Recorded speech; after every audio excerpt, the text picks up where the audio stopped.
إن الحمد لله نحمده ونستعينه ونستغفره ونعوذ بالله من شرور أنفسنا ومن سيئات أعمالنا.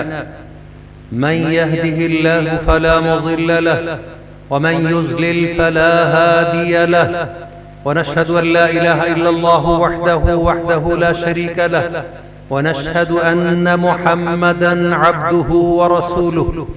إن خير الحديث كتاب الله، وخير الهدي هدي محمد صلى الله عليه وآله وسلم، وشر الأمور محدثاتها، وكل محدثة بدعة، وكل بدعة ضلالة، وكل ضلالة في النار.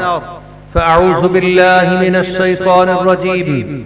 يا أيها الذين آمنوا اتقوا الله حق تقاته ولا تموتن إلا وأنتم مسلمون. يا أيها الناس اتقوا ربكم الذي خلقكم من نفس واحدة وخلق منها زوجها وبث منهما رجالا كثيرا ونساء، واتقوا الله الذي تساءلون به والأرحام إن الله كان عليكم رقيبا. يا أيها الذين آمنوا اتقوا الله وقولوا قولا سديدا يصلح لكم أعمالكم ويغفر لكم ذنوبكم، ومن يطع الله ورسوله فقد فاز فوزا عظيما.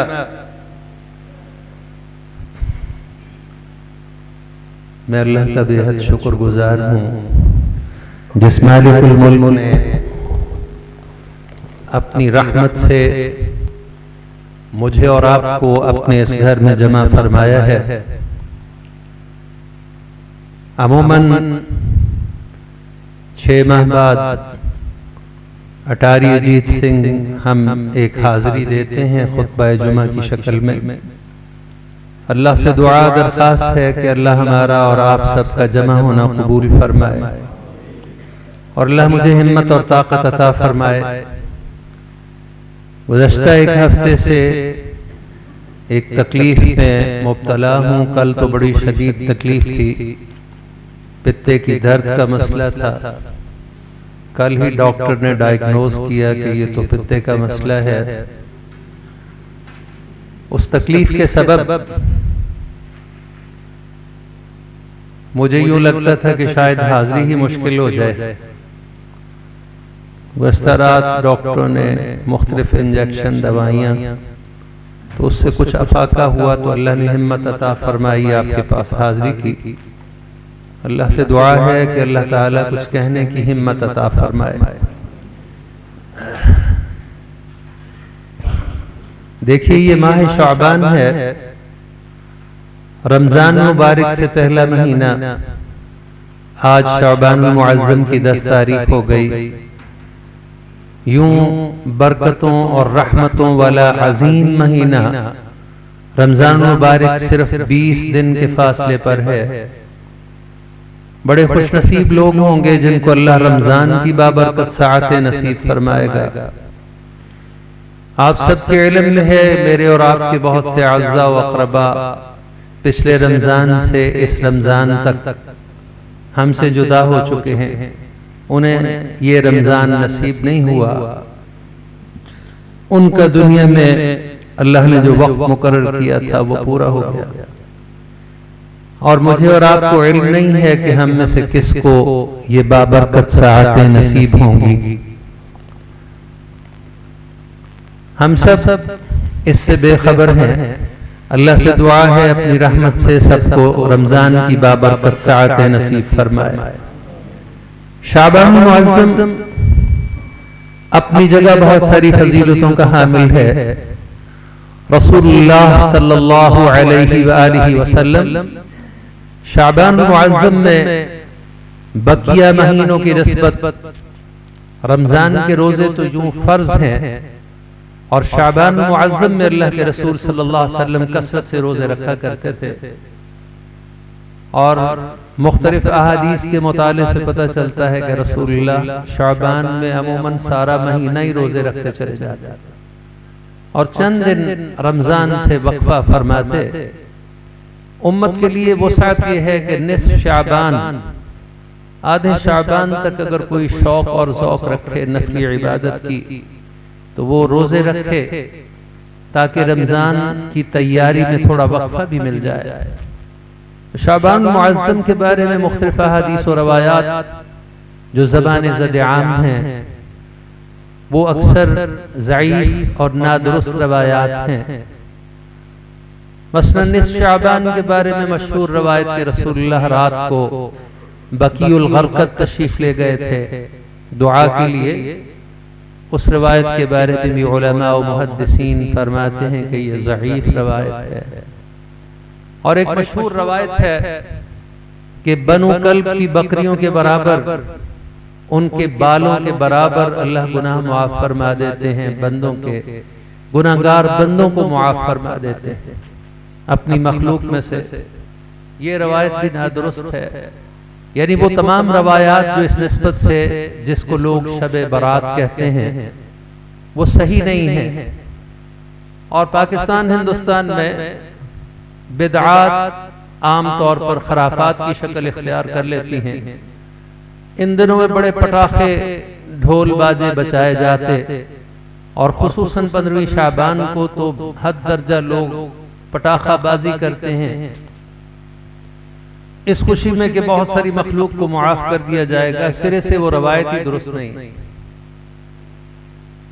میں نے پچھلے دنوں اس بات کی تحقیق چاہی تو دیکھا تو روایت تو درست نہیں تھی، لیکن بنو کلب کی بکریوں کے حوالے سے کہ ان کے بالوں کے برابر مخلوق کو معاف کر دے گا اللہ، تو اس میں بھی خاصی مبالغہ آمیزی ہے۔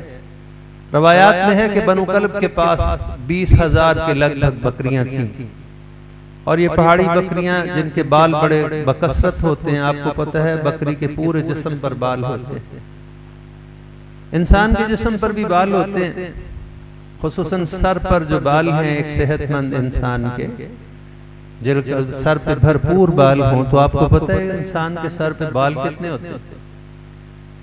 سائنسدانوں نے اس کا بھی باقاعدہ تجزیہ کیا ہے، اس پر محنت ہوئی ہے، تو معلوم ہوا کہ ایک صحت مند انسان کے سر پر 57,000 بال ہوتے ہیں۔ 57,000 بال، اور قریب ترتیب کسی میں تھوڑے زیادہ یا کم ہو سکتے ہیں، بعض لوگوں کے بال گر جاتے ہیں تو ظاہر ہے وہ تو کم ہو جاتے ہیں۔ تو بکریوں کے بال تو بڑے کثرت سے ہوتے ہیں، تو میں نے تحقیق کی کہ ایک بکری کے جسم پر بال کتنے ہوتے ہیں۔ معلوم ہوا کہ بکری کے جسم پر اوسطاً 2 کروڑ سے 5 کروڑ روپے بال ہوتے ہیں۔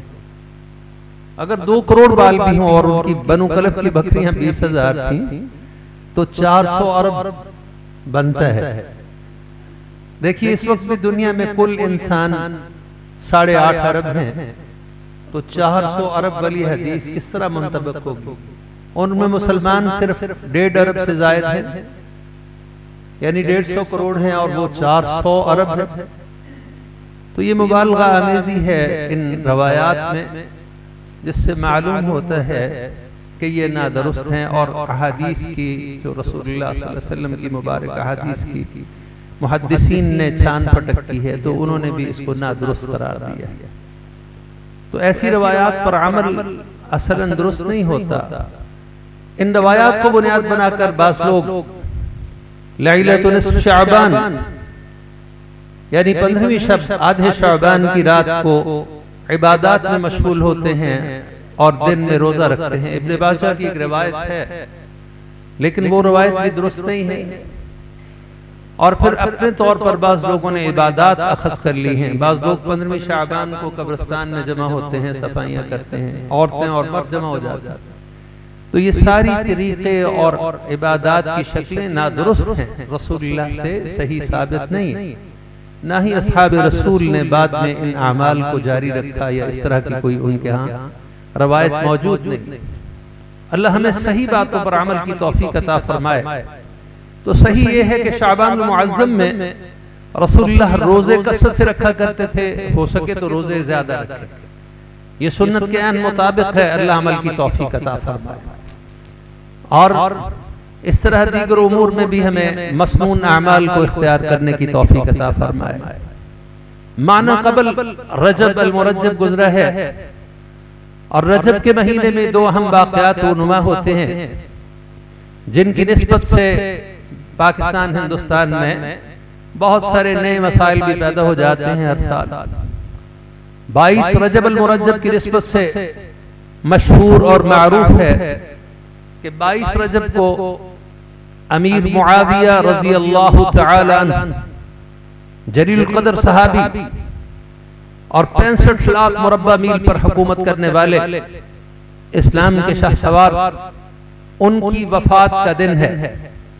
ان کی وفات کی نسبت سے بعض لوگوں کو راحت اور خوشی معلوم ہوئی تو انہوں نے ایک بدعت ایجاد کی جس کو وہ رجب کے کنڈے مشہور کرتے ہیں۔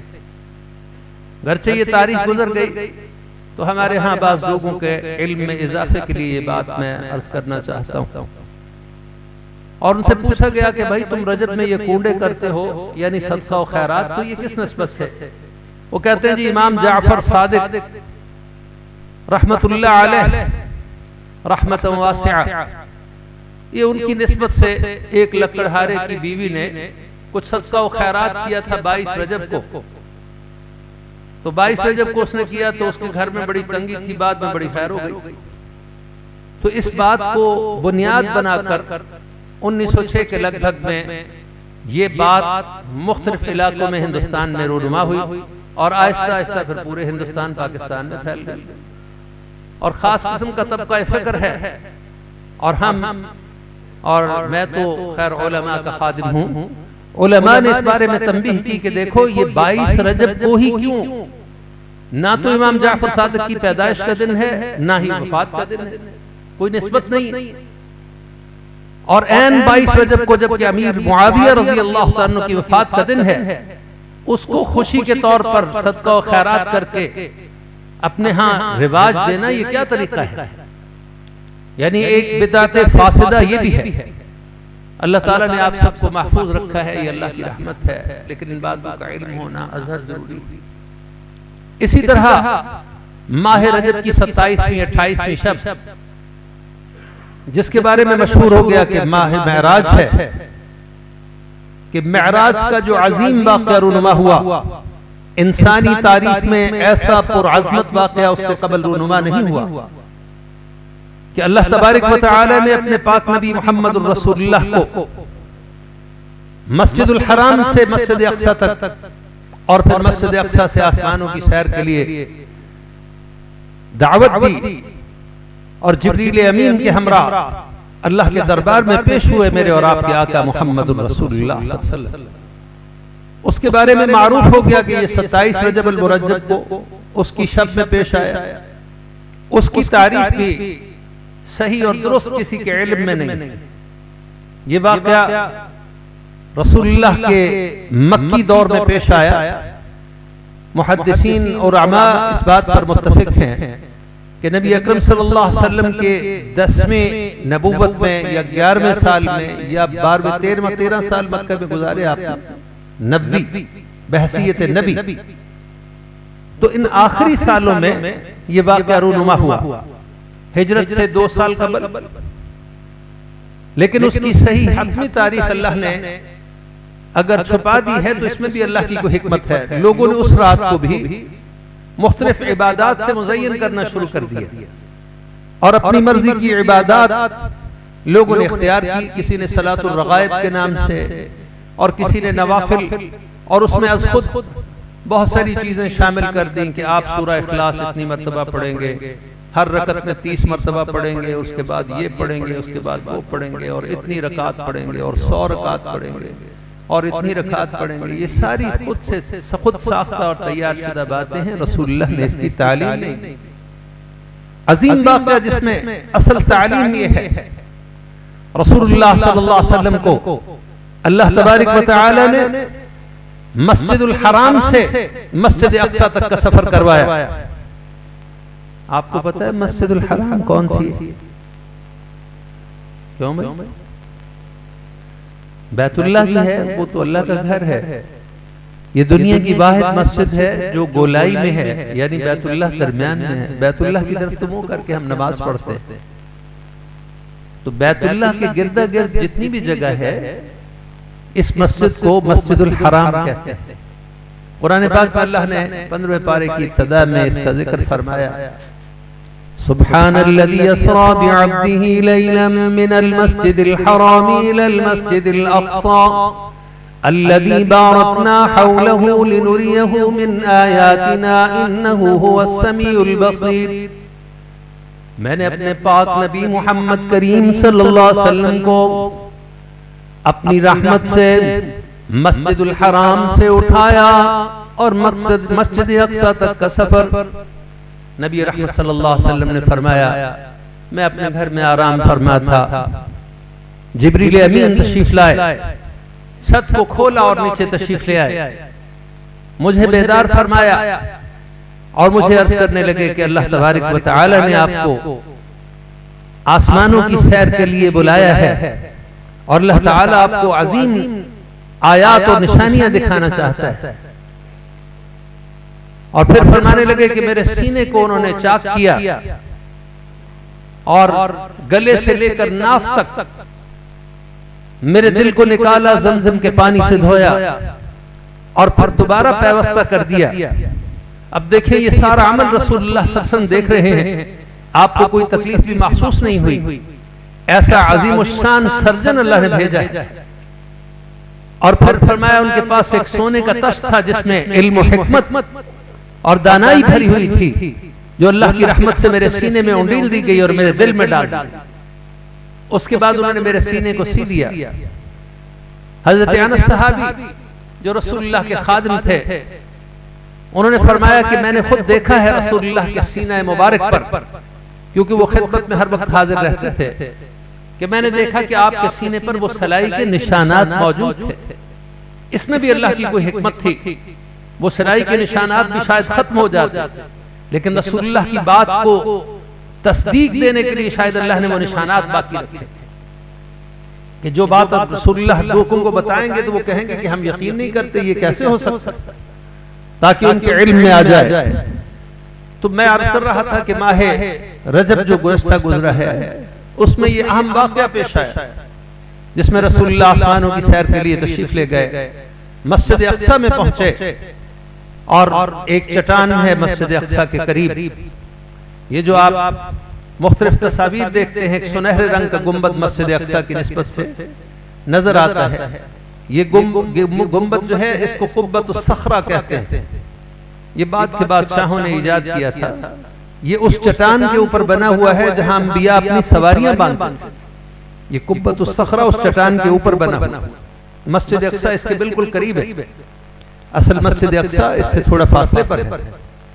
رسول اللہ نے فرمایا کہ میری سواری کو وہاں پہنچایا گیا اور جبریل نے اپنی انگلی کے ساتھ قبۃ الصخرہ اس میں صخرہ میں چٹان میں انگلی کے ساتھ سوراخ کیا اور میری سواری کو باندھ دیا، اور اس کے بعد مجھے لے کے مسجد اقصی والی جگہ پہ آ گئے۔ اور اس زمانے میں عرض کرتا چلوں کہ عیسائیوں کا غلبہ تھا، مسجد اقصی پر بھی ان کا تسلط تھا، اور اس سے قبل 500 سال سے عیسائیوں کا غلبہ چلا رہا۔ یہودیوں کو تو انہوں نے بہت پہلے مار بکایا تھا، اور یہودی پچھلے 500 سال سے وہاں داخل بھی نہیں ہو سکتے۔ یہ بھی اللہ کی حکمت ہے۔ وہاں رسول اللہ صلی اللہ علیہ وسلم کو اللہ تعالی نے اعزاز نصیب فرمایا، سارے انبیاء کو جمع فرمایا۔ یہ اللہ کے لیے کوئی مشکل نہیں ہے، اور میرے آقا محمد الرسول اللہ کو ان کی امامت کا حکم دیا، اور ان کی امامت کے بعد یہ بات ساری دنیا کے لیے اللہ تبارک و تعالی نے بتا دی کہ اب اس جگہ کا، اس مقدس جگہ کا اصل وارث محمد الرسول اللہ صلی اللہ علیہ وسلم اور ان کی امت، ہم اور آپ اس نسبت سے اس کے وارث ہو چکے، اور رسول اللہ کو اللہ نے اعزاز عطا فرمایا کہ سارے انبیاء کا امام بنا دیا۔ آسمانوں کی سیر کے لیے تشریف لے گئے، اس نسبت سے آپ نے علماء سے بہت کچھ سن چکا ہوگا، سن لیا ہوگا۔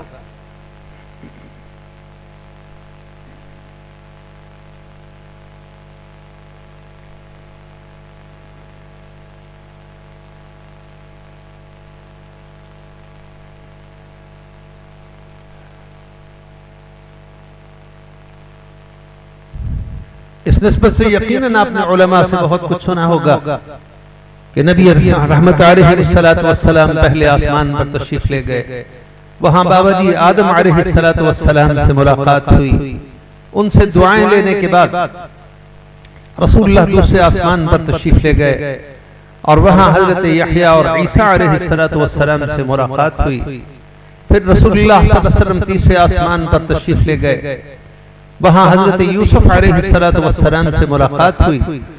میرے آقا نے فرمایا جب میں نے یوسف کو دیکھا تو مجھے معلوم ہوا کہ یوسف کو اللہ تبارک و تعالی نے پوری زمین پر جتنے لوگوں کو حسن عطا فرمایا ہے، پوری کائنات کا آدھا حسن اکیلے یوسف کو عطا فرمایا۔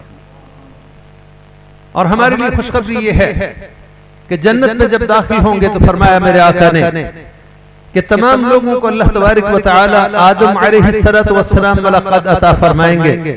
ان کا قد 60 ہاتھ یعنی تقریباً 100 فٹ تھا موجود زمانے میں، 100 فٹ کے لگ بھگ تھا، اتنا بڑا قد کاٹ اللہ عطا فرمائیں گے۔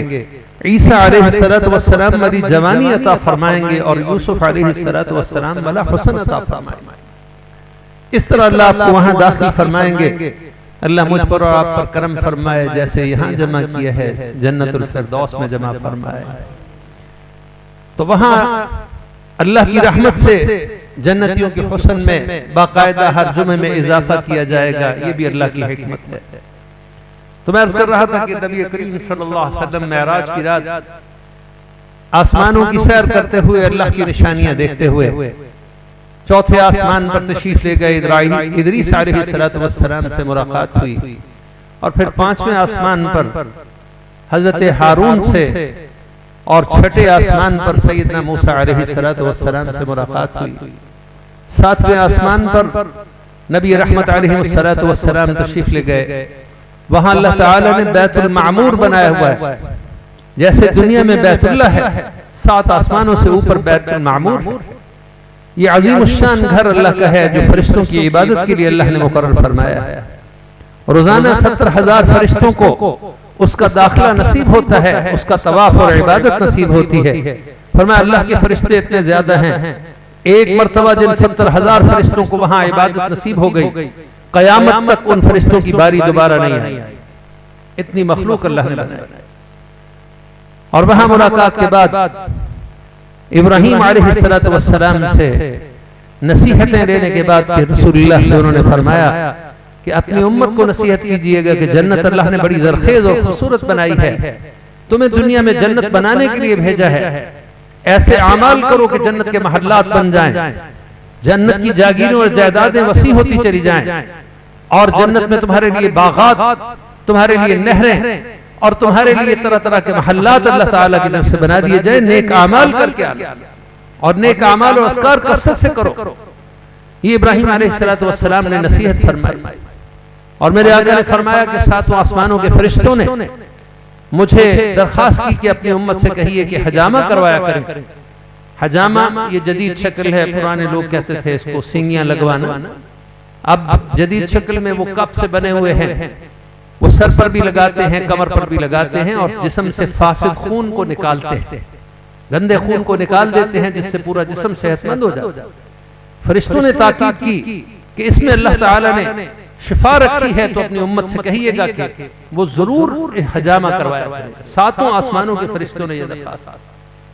یوں رسول اللہ صلی اللہ علیہ وسلم اللہ بات کی بے شمار نشانیاں دیکھتے ہوئے جنت اور جہنم کا مشاہدہ بھی اللہ نے کروایا، اور جہنم کے داروغہ مالک سے بھی ملاقات ہوئی، اور وہاں سے جنت کے اندر اللہ تعالیٰ نے موتی محل بھی دیکھے کہ ایک ایک ہیرے کو اللہ تعالیٰ نے تراش کر اندر پورے محلات بنوا دیے ہیں اپنے جنتی بندوں کے لیے، اتنے بڑے بڑے موتی محل ہیں۔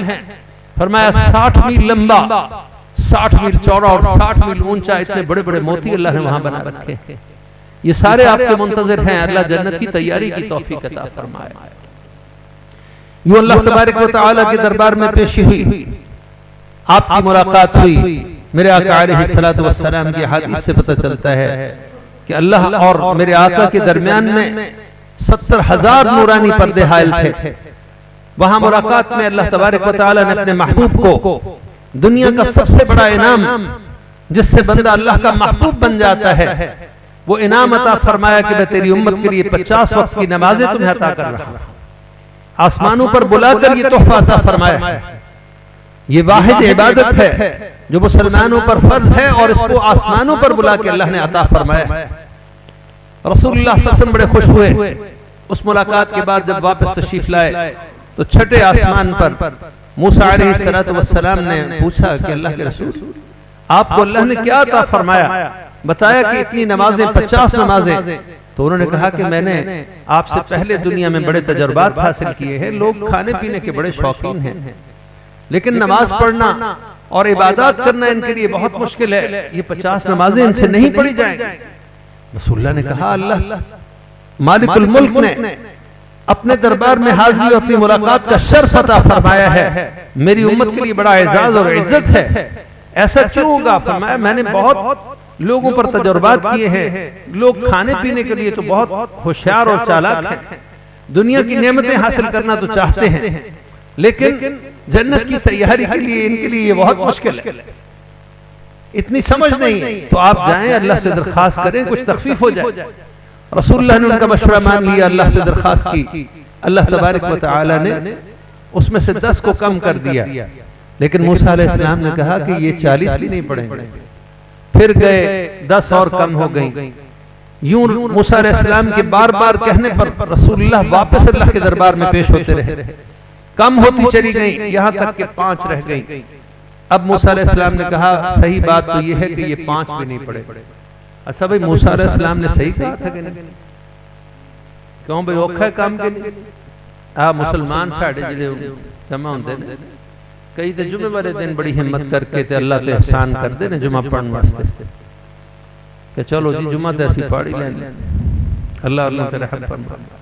اوکھا کام ہے کہ موسیٰ علیہ السلام نے ٹھیک کہا میرے اور آپ کے آقا محمد الرسول اللہ نے فرمایا دیکھو میرے بھائی موسیٰ، اب مجھے شرم آتی ہے کہ 5 نمازیں میں نہیں پڑھیں گے، یہ کیسے ہو سکتا ہے کہ اللہ کریم اپنے دربار میں حاضری کا شرف عطا فرمائے اور دنیا میں نماز کو اپنی ملاقات قرار دے، اور دنیا میں میری امت جب سجدہ کرے گی، رسول اللہ نے فرمایا تھا یوں تم زمین پر اپنا سر رکھتے ہو، لیکن اللہ اتنے کریم ہیں کہ 7 آسمانوں سے اوپر عرش عظیم سے اوپر اپنے قدموں میں تمہارے سجدے کو قبول فرماتے ہیں۔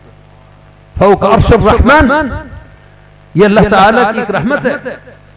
تو موسیٰ علیہ السلام سے انہوں نے کہا کہ اب تو مجھے شرم آتی ہے، میں دوبارہ اللہ کے دربار میں پیش نہیں ہونا چاہتا۔ تو یوں رسول اللہ آگے روانہ ہوئے، جیسے ہی آگے روانہ ہوئے تو موسیٰ علیہ السلام رونے لگے، پوچھا کیا بات ہے؟ کہا آئے تو آپ میرے بعد ہیں تو مجھے رشک آ رہا ہے آپ پر، لیکن آپ کی امت بہت بڑھ جائے گی، میری امت سے کہیں بڑی ہو جائے گی، اس بات پر رشک آ رہا ہے کہ اللہ تعالیٰ نے آپ کو بڑی عظمتیں عطا فرمانی ہیں، اور یہ باتیں ساری آپ کے علم میں ہے کہ اللہ نے یوں محمد الرسول اللہ کی امت کو پوری دنیا میں پھیلا دیا۔ تو میں عرض کر رہا تھا کہ جو سب سے بڑا تحفہ اللہ تبارک و تعالیٰ نے معراج کی رات عطا فرمایا وہ نماز ہے، اور نماز اس کی سستی ہمارے اندر موجود ہے۔ یہاں بیٹھے ہوئے بہت سے لوگ، ان سے جب پوچھا جائے کہ بھئی آپ 5 نمازیں اللہ نے فرض کی ہیں تو آپ کتنی نمازیں پڑھتے ہیں؟ بعض لوگ کہتے ہیں کہ جی صبح دی نماز پڑھی دیئے، پھر تو جی مولوی جی شاہ جی ٹائم ہی نہیں لگتا، اور بعض لوگ کہتے ہیں شام کی ایک نماز اور پڑھ لیتے ہیں، 2 نمازیں پڑھتے ہیں۔ یاد رکھو 5 نمازیں اللہ نے فرض کی ہیں، 2 نمازیں جو پڑھتا ہے ان کی نیکی اپنی جگہ پر، لیکن حقیقتاً یہ ہے کہ ان کی 2 نمازیں بھی کسی کام نہیں آئیں، اس لیے کہ 5 فرض نہ پڑھی تو ان کا بڑا سخت عذاب ہے، وعید ہے۔ بے نمازوں کے لیے اتنی سخت وعیدیں رسول اللہ صلی اللہ علیہ وسلم نے فرمایا کوئی شخص ایک نماز بھی جان بوجھ کر چھوڑ دے، قال رسول اللہ صلی اللہ علیہ وآلہ وسلم من ترک الصلاة متعمدا فقد کفر، فرمایا جان بوجھ کر ایک نماز نے چھوڑ دی، جان بوجھ کر چھوڑی تو اللہ کے نزدیک تم کافر ہو، یہ بہت بڑا کفر ہے۔ جب تک کہ وہ بندہ بہت توبہ نہ کرے اور اللہ سے درخواست نہ کرے کہ یا اللہ مجھے معاف کر دے اور دوبارہ نماز کی پابندی نہ شروع کر دے۔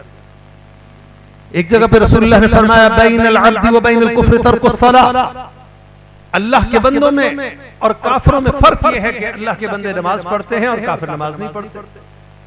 اور کیا فرق ہے؟ وہ ان کی شکلیں، یہ یورپ کے کافر جو ہے وہ آپ سے کہیں زیادہ حسین و جمیل ہیں کہ نہیں؟ یہ گورے انگریز وہ تو آپ سے زیادہ حسین ہے، لیکن ان میں اور آپ میں کوئی فرق نہیں ہے. فرمایا اصل فرق یہ ہے کہ نماز فرق کرتی ہے کہ یہ اللہ کا بندہ ہے اور یہ اللہ کا نافرمان. اور میرے آقا نے فرمایا کل قیامت کا دن ہوگا جب اللہ کے دربار میں لوگ پیش ہوں گے تو وہ لوگ جو نماز نہیں پڑھتے تھے ان کو چھانٹ کر الگ کر دیا جائے گا. مسلمان بھی کہلاتے اور پھر نماز نہیں پڑھتے، ان کو چھانٹ کر الگ کر دیا جائے گا. اور اللہ کے سب سے بڑے جو نافرمان ہیں، فرعون ہے، حامان ہے، قارون ہے، فرمایا ان کی صف میں شامل کر دیا جائے گا. تم ان کے ساتھی ہو، ان کا مال ہو، تم رسول اللہ کے ساتھی میں شامل نہیں ہو سکتے. تو آپ کا کیا خیال ہے کہ اب نماز کی سستی ہم دور کریں گے انشاءاللہ؟ جو لوگ نماز میں سستی کرتے ہیں اور 5 نمازوں میں فرق کرتے ہیں وہ دور کریں گے انشاءاللہ. آئندہ 5 نمازیں ہمت کر کے وقت پر ادا کرنے کی کوشش کریں گے. حضرت ہاتھ کھڑا کر کے کہو نا انشاءاللہ. اللہ تعالیٰ سب کے ہاتھوں کو شمار فرما لے، میرا اور آپ کا بیٹھنا قبول فرمائے. وآخر دعوانا الحمدللہ. ان الحمد لله نحمده ونستعينه ونستغفره ونعوذ بالله من شرور انفسنا ومن سيئات اعمالنا. من يهده الله فلا مضل له ومن يضلل فلا هادي له. ونشهد ان لا اله الا الله وحده لا شريك له. ونشهد ان محمدا عبده ورسوله. ان خير الحديث كتاب الله وخير الهدي هدي محمد صلى الله عليه وآله وسلم. وشر الأمور محدثاتها وكل محدثة بدعة وكل بدعة ضلالة وكل ضلالة في النار. فأعوذ بالله من الشيطان الرجيم. بسم الله الرحمن الرحيم. كتب عليكم الصيام كما كتب على الذين من قبلكم لعلكم تتقون. اللہ تبارک و تعالی نے قرآن میں ارشاد فرمایا، اے مومنوں مسلمانوں، اللہ تبارک و تعالی نے تم پر رمضان کے روزے فرض کر دیے ہیں، اور اس لیے فرض کیے ہیں تاکہ تم متقی اور پرہیزگار بن جاؤ، اللہ سے ڈرنے والے بن جاؤ، اللہ کی عبادات کما حقہ ادا کرنے والے بن جاؤ. یہ تم پر فرض کیے ہیں، تم سے قبل جتنی بھی امتیں گزری ہیں تم سب پر روزوں کو فرض کیا تھا اللہ نے، اکیلے تم ہی پر فرض نہیں ہیں. اور حدیث میں آتا ہے کہ پہلی امتوں کے روزے ہم سے زیادہ سخت ہوتے تھے. رسول اللہ کی امت پر اللہ نے بہت مہربانیاں فرما دی. ان کا روزہ عموماً 22-23 گھنٹے کا ہوتا تھا. صرف شام کے وقت وہ افطاری کر سکتے تھے، افطاری کرتے تھے، کھانا وغیرہ کھا لیتے تھے، اور جیسے ہی وہ آرام کے لیے لیٹ جاتے تھے اس کے بعد ان کا روزہ شروع ہو جاتا تھا. وہ اگلی شام کو جا کر روزہ کھول سکتے تھے. ہم پر اللہ نے مہربانی فرمائی، ہمیں اللہ نے سحری کا کھانا بھی نصیب فرمایا. اور آقا نے فرمایا السحور برکہ، تم برکتیں تلاش کرتے ہو کہ اللہ برکت عطا فرمائے، تو سحری کا کھانا جیسا بھی تمہیں دستیاب ہو اللہ نے اس میں برکت ڈال دی ہے، ضرور سحری کھایا. یوں روزے قریب سے قریب آتے جا رہے ہیں. وہ عظیم مہینہ جو بالکل قریب آ گیا ہے، جس کے روزے کے بارے میں رسول اللہ صلی اللہ علیہ وسلم نے اور جس کے قیام کے بارے میں خوشخبری سنائی. فرمایا من صام رمضان ایمانا واحتسابا غفر له ما تقدم من ذنبه ومن قام رمضان ایمانا واحتسابا غفر له ما تقدم من ذنبه. لوگوں کو بتا دیجئے کہ رمضان کا عظیم مہینہ تمہاری ساری زندگی کے گناہوں کو دھونے کے لیے اللہ تعالیٰ نے بنایا. اللہ کے رسول وہ کیسے؟ فرمایا جو شخص ایمان کے ساتھ اور اللہ سے ثواب کی امید رکھ کر ایمان و یقین کے ساتھ دن کو روزہ رکھے گا اور رات کو اللہ کی عبادات جیسے تراویح کی نماز ہوتی ہے، تہجد کی نماز، اس میں شامل ہوگا اور اپنے نوافل پورے کرے گا، فرمایا اس کے لیے خوشخبری ہے کہ رمضان کا مہینہ مکمل ہوگا. غفر له ما تقدم من ذنبه، اللہ اس کے سارے پچھلے گناہوں کو معاف فرمائے. میں حیران ہوں کہ بڑے بڑے جوانوں کو میں نے دیکھا ہے رمضان آنے سے پہلے وہ باتیں شروع کر دیں گے، او جی میں نو ٹیڈی پیڑ بڑی ہوئی ہے، کوئی کہے گا جی ساڈا نا میں نا جگر نو نا تھوڑی جی نا گرمی لگ گئی، کوئی جگر دی گرمی دا مسئلہ ہے تے ڈاکٹر میں نو کہندے نے روزے تینوں چنگے نہیں رہنے۔ پہلے سے لوگوں کا ذہن بناتے ہیں کہ اگر میں نہ رکھوں تو یہ تو ان کو پتا ہوگا کہ پہلے یہ بیمار آدمی، یہ بہانے بازیاں اللہ کے ہاں نہیں چلتی، اللہ دیکھتے، اللہ کو علم ہے کون بہانے۔ اور یہ روزہ فرض ہے، فرض ایک فرض روزہ اگر آپ نے ضائع کر دیا ساری زندگی رکھتے رہو، دوبارہ اس روزے کے فرض روزے کا جو عمل اور برکت ہے وہ دوبارہ حاصل نہیں ہوگی، سوائے ان کو جن لوگوں کو اللہ نے اجازت دے دی بیماروں اور مسافروں کو کہ وہ بیمار ہیں یا مسافر ہیں کسی وجہ سے، اس وجہ سے ان کا روزہ چھٹ گیا ہے، تو ان کو اللہ تعالیٰ نے تخفیف دی ہے کہ جب بعد میں تمہیں موقع ملے تو تم روزہ رکھ لینا، ان کو اللہ ویسا ہی ثواب عطا فرمائے گا جیسے رمضان میں، چونکہ اللہ نے اجازت دی۔ باقی سب کے لیے تنبیہ ہے، یہ معمولی بات نہیں، اسلام کا رکن ہے، بنیادی رکن ہے۔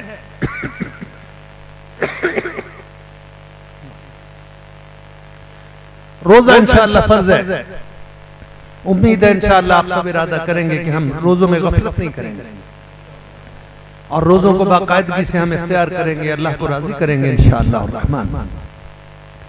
یہ اللہ سے ڈرنے والوں کے لیے اللہ تعالیٰ کا خاص تحفہ ہے، اللہ پہچانتا ہے، اللہ دیکھتا ہے کہ کون کون ہمت کرتا ہے، اللہ ہمت عطا فرمائے۔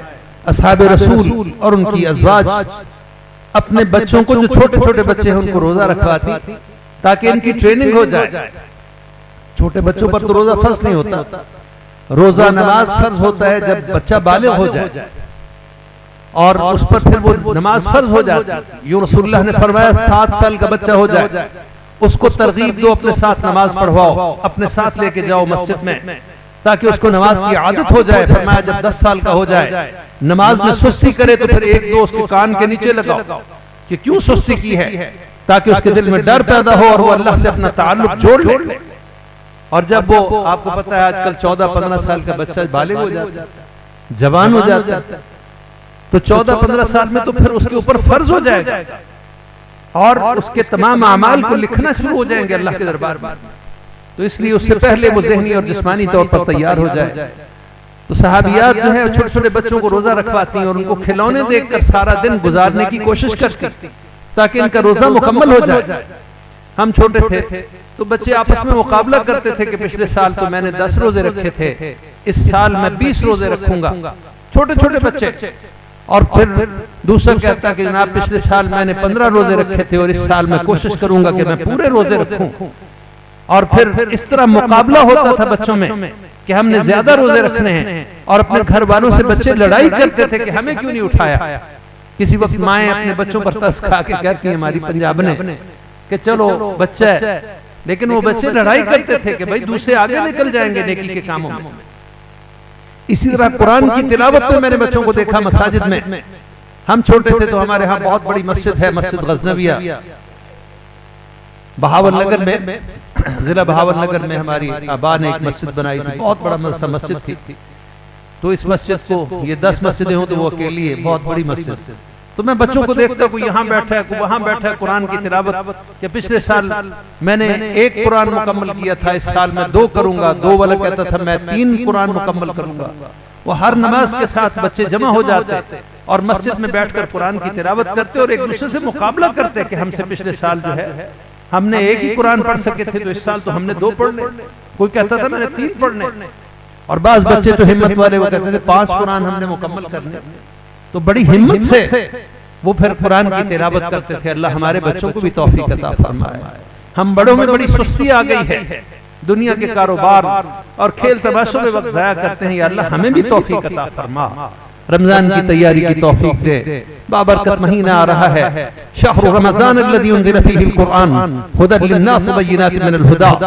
اللہ تعالی نے رمضان کے مہینے میں قرآن کا نزول شروع کیا تھا، انا انزلناہ فی لیلۃ القدر، اور رمضان کے مہینے کے بارے میں فرمایا کہ اس میں ایک رات ہے جب ہم نے قرآن کا آغاز کیا، لوح محفوظ سے پہلے آسمان پر اس کو منتقل کیا، اور پھر 23 برس میں رسول اللہ صلی اللہ علیہ وسلم کو دنیاوی امور کی مصلحت کے تحت تھوڑا تھوڑا قرآن عطا فرمایا جاتا رہا۔ 23 برس میں یہ قرآن مکمل ہوا۔ حجۃ الوداع کے موقع پر رسول اللہ صلی اللہ علیہ وسلم نے اعلان فرمایا، آخری حج رسول اللہ صلی اللہ علیہ وسلم اپنی زندگی میں ادا فرمایا، ایک ہی حج کیا میرے آقا نے، اور اس میں آپ نے ارشاد فرمایا الیوم اکملت لکم دینکم واتممت علیکم نعمتی ورضیت لکم الاسلام دینا۔ آج اللہ تعالی نے اپنے دین کو کامل و مکمل کر دیا، اپنی نعمت کو ہمیں عطا فرما کے ہمیں خوش کر دیا، اور اللہ نے اسلام والی نعمت سے راضی ہونے کا اعلان کر دیا کہ جو لوگ مسلمان ہوں گے میں ان سے راضی اور خوش ہو جاؤں گا۔ ورضیت لکم الاسلام دینا۔ اور یہودیوں کو جب اس بات کا علم ہوا تو حضرت عمر کے دور میں انہوں نے کہا کہ کاش یہ جو آیت تمہیں نصیب ہوئی ہے اگر ہمیں یہ نصیب ہوتی تو جس دن یہ آیت نازل ہوئی تھی ہم اس دن باقاعدہ روزہ رکھتے اور اللہ کو خوش کرتے۔ تو یہ تو ان کا ایک معمول اور معیار تھا۔ تو حضرت عمر رضی اللہ عنہ نے فرمایا مجھے علم ہے کہ یہ کس دن آیت نازل ہوئی، یہ حجۃ الوداع کے موقع پر رسول اللہ صلی اللہ علیہ وسلم پر اللہ نے آیت نازل فرمائی، اور اللہ کے رسول نے تمام لوگوں کو مخاطب ہو کے فرمایا کہ جو دین اللہ نے مجھے عطا فرمایا تھا وہ تم سب کو میں نے تعلیم کر دیا، میں نے عطا کر دیا ہے، بتاؤ کوئی کسر باقی تو نہیں چھوڑی۔ اور رسول اللہ نے اتنی محنت کی ہے دن میں بھی اور رات میں بھی، ہر جگہ پہنچ کر، اور اگر آپ کو مخالفین نے مارنا چاہا ہے، اسلام کو ختم کرنا چاہا ہے تو ان کا مقابلہ بھی کیا ہے رسول اللہ نے، اسی کا نام جہاد ہے۔ اللہ تعالی ہمیں بھی ہمت طاقت عطا فرمائے، اور رسول اللہ نے اس دین کو کامل پہنچا دیا، صحابہ نے اقرار کیا، آپ نے بار بار پوچھا، ان کے اقرار کرنے کے بعد اللہ تعالی سے مخاطب ہو کے عرض کیا یا اللہ گواہ رہنا یہ تیری مخلوق تیرے بندے یہاں جمع ہیں، اور کم و بیش 1,44,000 صحابہ اور صحابیات وہاں جمع تھے، ان سب نے اقرار کیا۔ آپ نے فرمایا الا فلیبلغ الشاہد الغائب، میں تم سے اب یہ کہتا ہوں کہ اللہ کا دین مکمل و کامل ہو گیا، تم نے اقرار کر لیا کہ ہم تک پہنچ چکا، اب تمہاری ذمہ داری ہے کہ اس دین کو دنیا کے کونے کونے میں پہنچاؤ۔ اور حیرانی کی بات یہ ہے، ہماری کمزوری ہے، پاکستان میں جو معلوم تاریخ ہے اب تک 9 صحابہ کی قبریں دریافت ہوئی ہیں، پشاور سے لے کر کراچی تک 9 صحابہ کی مختلف جگہ پر قبریں موجود ہیں، اور ان کی مستند ایک تاریخ موجود ہے۔ یہ لوگ اس زمانے میں یہاں اللہ کے دین کو پہنچانے کے لیے یہاں جنگیں لڑنے نہیں آئے، دین کو پہنچانے کے لیے دعوت و تبلیغ کے میدان کو مضبوط کیا۔ یوں جب صحابہ کرام کے بعد میں جنگی ادوار آئے، یہاں ایسے حالات پیدا ہوئے مسلمانوں کے لیے، ان کو تنگ کیا گیا، تو جب ان کے خلاف جو ہے انہوں نے خروج کیا تو اس وقت مسلمان یہاں بڑی تعداد میں موجود تھے۔ اللہ کے فضل سے یہ کن کی محنت ہے؟ یہ ان صحابہ کرام کی محنت ہے، اور ان جماعتوں کی محنت ہے جو انہوں نے دین کی بنیاد پر قائم کی تھی دین کو پہنچانے کے لیے۔ اور آپ دیکھیں عرب میں جا کر، وہاں سعودی عرب میں آپ دیکھیں گے بہت تھوڑے صحابہ کی قبریں وہاں موجود ہیں، تو اتنی بڑی تعداد جو رسول اللہ صلی اللہ علیہ وسلم نے تیار کی تھی وہ کہاں گئی؟ وہ پوری دنیا میں پھیل گئے، جہاں تک ان سے پہنچا گیا انہوں نے اللہ کے دین کا پیغام پہنچایا، اور جس ملک میں بھی جائیں گے وہاں صحابہ کی قبریں آپ کو مل جائیں گی۔ اللہ تعالی اپنے نیک بندوں کے ساتھ ہمیں بھی شامل فرمائے، ہمیں بھی توفیق ہمت عطا فرمائے۔ ان اللہ یأمر بالعدل والإحسان وإیتاء ذی القربى وینہی عن الفحشاء والمنکر والبغی یعظکم لعلکم تذکرون اذکروا اللہ یذکرکم وادعوہ یستجب لکم ولذکر اللہ اکبر واللہ یعلم ما تصنعون۔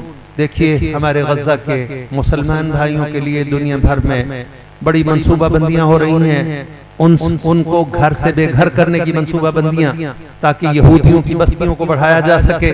یہ ساری ڈرامے بازیاں ہو رہی ہیں، اور مسلمان اس وقت بڑے ہی مجبور و مقہور نظر آ رہے ہیں، سوائے اللہ کے ہمارا کوئی مددگار نہیں ہے۔ ہم اسی سے درخواست گزار ہیں یا اللہ ہمارے ان مسلمان بھائی بہنوں بیٹوں بچوں پر رحم فرما، اور یا اللہ ان کے حال پر کرم فرما دے۔ یا اللہ ہمارے مسلمان جرنیلوں کو غیرت ایمانی عطا فرما، یا اللہ بزدلی ان کی دور فرما، وہن ان سے دور فرما۔ یا اللہ جس کے سبب سے یہ دنیا دنیا دنیا اس میں کھو گئے ہیں، یا اللہ اس کی حقیقت کو ان پر آشکارا فرما، تاکہ یا اللہ یہ دین کے داعی اور سپاہی بن جائیں۔ یا اللہ تیری توفیق کے بغیر ممکن نہیں ہے۔ یا اللہ ہمارے حال پر رحم فرما۔ یا اللہ ہم لوگ بڑے کمزور مسلمان ہیں، یا اللہ عجمی ہیں، عربی سے نابلد ہیں، ہمیں نہیں سمجھ آتی، نماز بڑوں نے سکھا دی تھی تھی وہ الفاظ ہم دہراتے چلے جاتے ہیں. یا اللہ ہمیں تو نماز کا اچھی طرح ترجمہ بھی نہیں آتا. یہ جتنے عجمی ہیں یا اللہ ہماری یہ نمازیں، ہمارے روزے، یا اللہ ہمارے یہ کلمہ و قرآن یا اللہ قبول فرما. یا اللہ تو ہمارے حال پر رحم فرما. اللہم صلی وسلم دائما ابدا.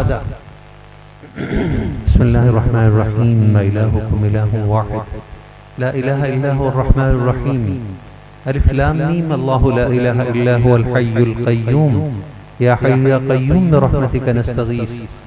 مولا تو کریم ہے، تو رحیم ہے، تو غفور ہے، تو تواب ہے، تو ستار العیوب ہے، تو غفار الذنوب ہے. اللہ ہم تیرے بندے ہیں، عاجز اور کمزور ہیں. ہمارے اندر بے شمار کمیاں، کوتاہیاں، غلطیاں ہیں. یا اللہ ہمیں معاف فرما دے. اللہ ہمیں معاف فرما دے. یا اللہ نیکی کے اعمال کرنے والوں کو ریاکاری کی شکل میں شیطان داؤ لگاتا ہے. یا اللہ ریاکاری سے ہمارے دلوں کو پاک کر، ہمارے اعمال کو ریاکاری سے پاک کر. اللہم انا نعوذ بک من جہد البلاء ودرک الشقاء وسوء القضاء وشماتة الاعداء. اللهم إنا نعوذ بك من زوال نعمتك وتحول عافيتك وفجاءة نقمتك وجميع سخطك. اللهم إنا نسألك الهدى والتقى والعفاف والغنى. اللهم إنا نسألك حبك وحب من يحبك والعمل الذي يقربنا حبك. اللهم إنا نعوذ بك من الفتن ما ظهر منها وما بطن. اللهم اكفنا بحلالك عن حرامك واغننا بفضلك عمن سواك. مولا جو دنیا سے چلے گئے ہیں یا اللہ ان کی قبروں پر رحم فرما. ہمارے بچے بڑے تیرے دربار میں آ گئے ہم سے پہلے، اور نہ جانے کب ہماری باری آ جائے. یہ صرف تیرے علم میں ہے. یا اللہ ان کی قبروں پر رحم و کرم فرما، ان کو جنت کے انعامات کا مستحق بنا. یا اللہ ان کی بشری لغزشوں سے صرف نظر فرما. اللہم نور قبورہم ووسع مدخلہ. اللہم افرش لہم فراش الجنہ. یا اللہ ہم زمین پر ان کو لٹا کے آ گئے. یا اللہ تیرے نبی نے بتایا ہے کہ تو جنت سے انعام کے طور پر پلنگ عطا فرماتا ہے، مسہریاں عطا فرماتا ہے. یا اللہ ہم نے وہاں ان کو چھوڑ دیا. یا اللہ تو مدد سے اپنی رحمت سے جنت کے انعام عطا فرما. اللہم افرش لہو فراش الجنہ. جنت کے بستر عطا فرما. اللہم البسہ لباس الجنہ. اللہم البسہم لباس الجنہ. یا اللہ ان سب کو جنت کے لباس عطا فرما. اللہم افتح لہم الی ابواب الجنہ. یا اللہ جنت کے دروازے کھول کر ان کو محلات کا نظارہ کروا تاکہ ان کے دل پرسکون ہو جائیں اور تیری رحمت کے امیدوار ہو جائیں. یا اللہ اگر کوئی کمی بیشی ہو گئی ہے تو معافی کر دے دے.